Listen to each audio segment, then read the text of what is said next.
The Fix is in. The Sports Fix. Portions of the Sports Fix brought to you by GV Art and Design. It's not just a shirt, it's a statement. GVArtwork.com. Sports Fix listeners, don't wait all day or all week to get in on the fun. The party doesn't stop when we go off the air all week long. The Sports Fix social media sites are your one-stop shop for all things Cleveland sports. Jump over to Facebook.com/TheSportsFix, Facebook.com/TheSportsFix, and become a fan today because we love fans and they create some of the best sports talk in town, Daddy. You'll enjoy talking to your fellow Cleveland sports fans on the Sports Fix fan page. And if Twitter's your thing, well, you know how we do it. Tweet with us at The Sports Fix CLE. It's that simple. Twitter.com/TheSportsFixCLE, baby. Chat live with the crew during all your favorite Cleveland sports events, tickets and contests and trivia and so much more. Get with us today, The Sports Fix on social media. Facebook.com/TheSportsFix. Tweet with us at The Sports Fix CLE. Join The Sports Fix on Facebook and Twitter today. Hey Cleveland, this is Anderson Varejão of the Cleveland Cavaliers. You are listening to the Sports Fix. Live in Ohio, it's time to get your fix. The Sports Fix.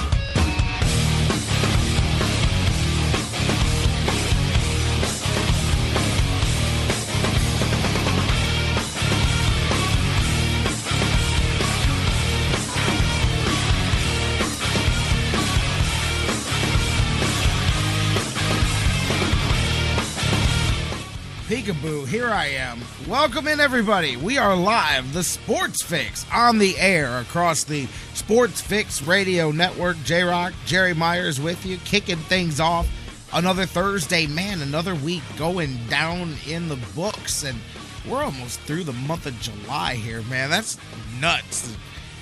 I'm telling you, man, always introspective, I guess, here, but man, time flying, baby, towards the end of the week. Looking forward to it. Another great show today. Mike Brandenberry from DidTheTribeWinLastNight.com. He's going to be with us just a little bit from now, and we'll talk about the Indians. He's got a lot to say about the Tribe and where they're headed this season, where they're headed next season. He wants to talk about his boy, Francisco Lindor. He texted me last night. He said, I can just talk the whole show about Lindor if you want. And definitely looking forward to that. Going to be a great conversation. Indians, of course, didn't end the trip or at least the middle part of the trip yesterday to Minnesota the way you wanted. We were on the air actually for the first half of that. I remember talking as we were going through things, being a little bit surprised at the Indians, not just at the way they didn't jump on Anthony Swarzak, because he had not been successful against the Tribe at all. And he went out there again. We see that sometimes, Tribe making guys offensively look better than they are, and we saw that here. It didn't take much to beat them. They could only get a run on the board, and, you know, you lose 2 out of 3. The bad thing about that is they had won or split 5 straight series before losing that one there, but it takes a little bit of the luster off of the beginning of things, the way the road trip started there, and now you've got Kansas City, and this final 4-game stretch here really, it was already important, but it's really important now as to how you frame this whole trip. And again, we're into that time frame now. We're ticking down to the trade deadline and where the Indians will head. I know Mike, when he comes on, Mike is not, he is definitely, that's the other thing he said he could talk about. He could talk about the Indians' mediocrity for quite a while too. And he just sees them as a ship bobbing water and not going to make a move and not going to make a push. And he thinks that maybe that it's in the Indians' best interest not to make that push. So going to be very interesting to talk to Mike when he comes on the show here in a little bit.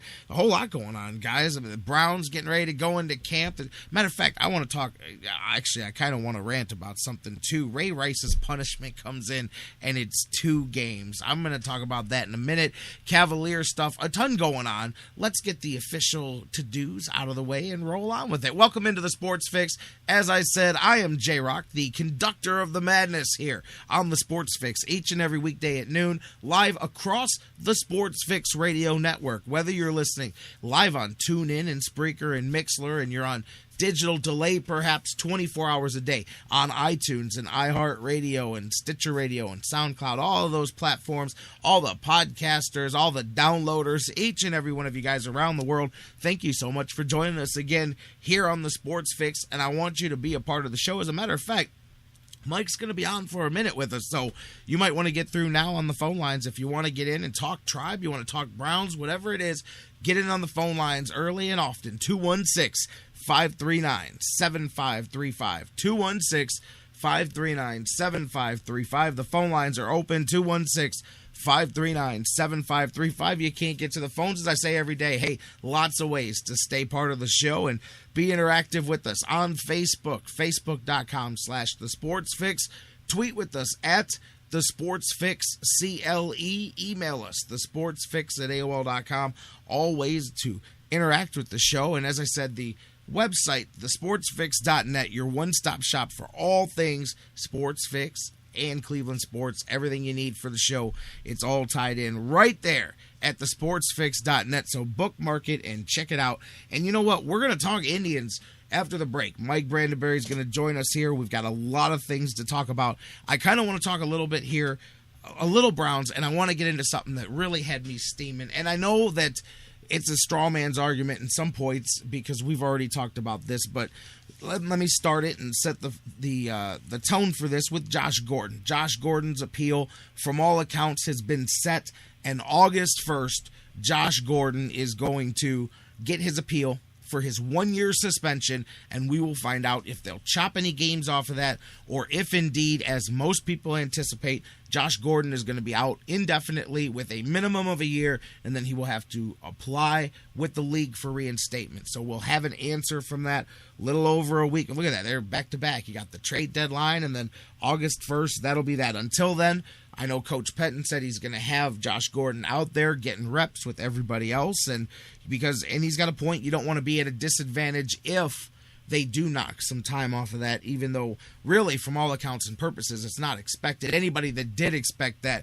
some of the other behavior in the offseason will probably be in there. Although, we were talking to John McMullen the other day about it, and he doesn't think the latest DUI weighs in on that. And I say I agree to a point, but when you're deciding whether you're going to give a guy some leniency, especially a guy that you gave some leniency to the year before, then that's you know what I mean? Like, you already did that, and now that is where you go, we're just going to stick with the original sentence. We're going to stick with what we went with. And so I think I agree that you don't weigh that into your decision as far as the actual suspension.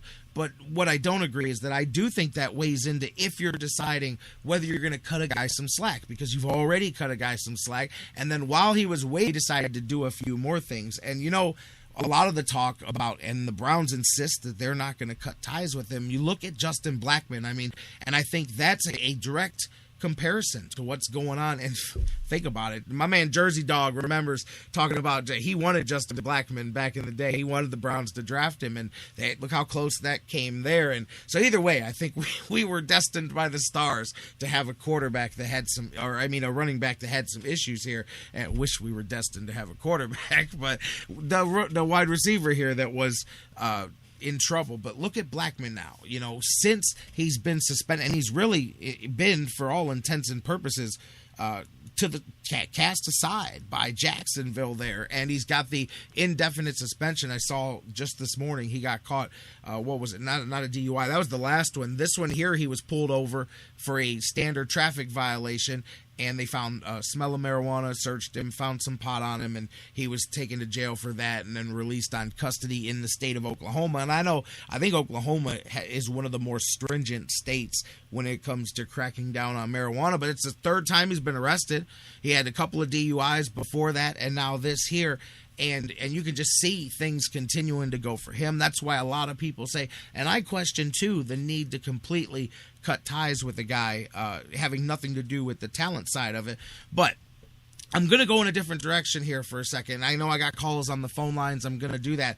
But I know that Josh Gordon is not just facing a 1-year suspension because he smoked pot. That is the offense that began it. But I understand that the 1 year length of it is because of all the other issues and the other things and the fact that he's been caught before and all of that stuff. So I'm not doing the total defense argument here. But when you see the headlines this morning that Ray Rice, and I mean, think back to when, I mean, we were on the air talking about it that whole week, man. I mean, that vile footage of him, and I don't care what was charged and what was dismissed and what was pled guilty to and all of that.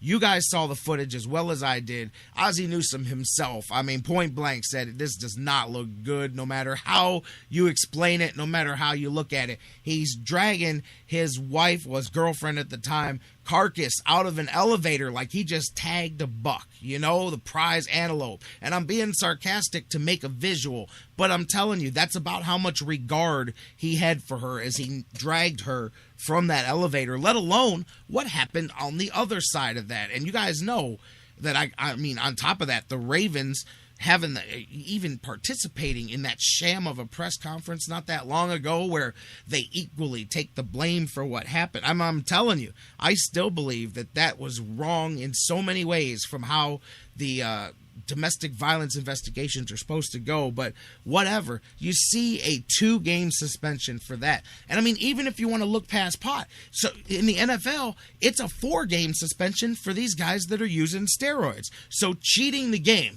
using steroids, hurting your own body for your financial benefit, while they're all bad things, those are more devastating and worthy of more of a suspension than what the NFL is going to level across on Ray Rice. And I just think, and I mean, this is an argument that so many of you guys, I'm preaching to the choir here, so many of you guys have gotten a hold of me and made this same argument. And I always say, with regard to Josh Gordon, keep in mind that he's not missing a year just, and I say that in this context, just for smoking marijuana, not saying just for smoking pot, but in that light, he is suspended longer for being a repeat offender and for not following the protocol that he got himself into. So he's not exactly being suspended a year for pot, but at the same time, you see, how many of these guys have we seen nailed for marijuana? I mean, it's starting to become an issue more and more here. It's been an issue, but the punishments, we're seeing teams lose pieces of talent,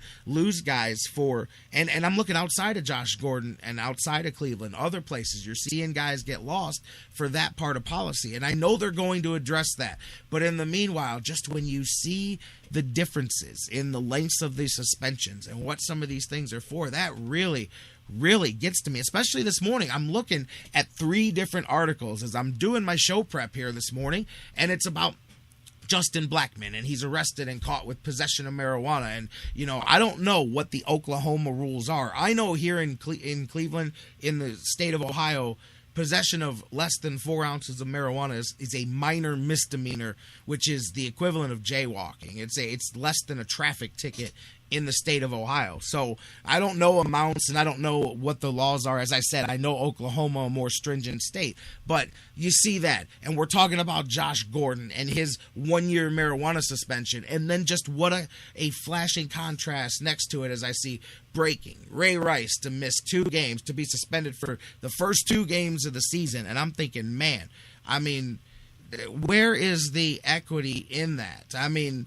I'm not saying that you need to lessen the punishment for the others, but you need to, somewhere, there needs to be some balance. There needs to be some equity. I mean, to see those 3 punishments side by side, I'm like, man, where did the thing get flipped around here like that? Because if I'm Roger Goodell, if I own the NFL or my own business, I know that my business is hurt much more by the video of one of my named talents dragging his unconscious fiance out of an elevator, and the stories of how she got unconscious and what my role in that was. I think that hurts my business. That hurts my franchise, my team, a lot more than my wide receiver. And I'm not justifying in any way, hey, you're in the NFL. You have the opportunity to make millions of dollars, even if you smoke pot.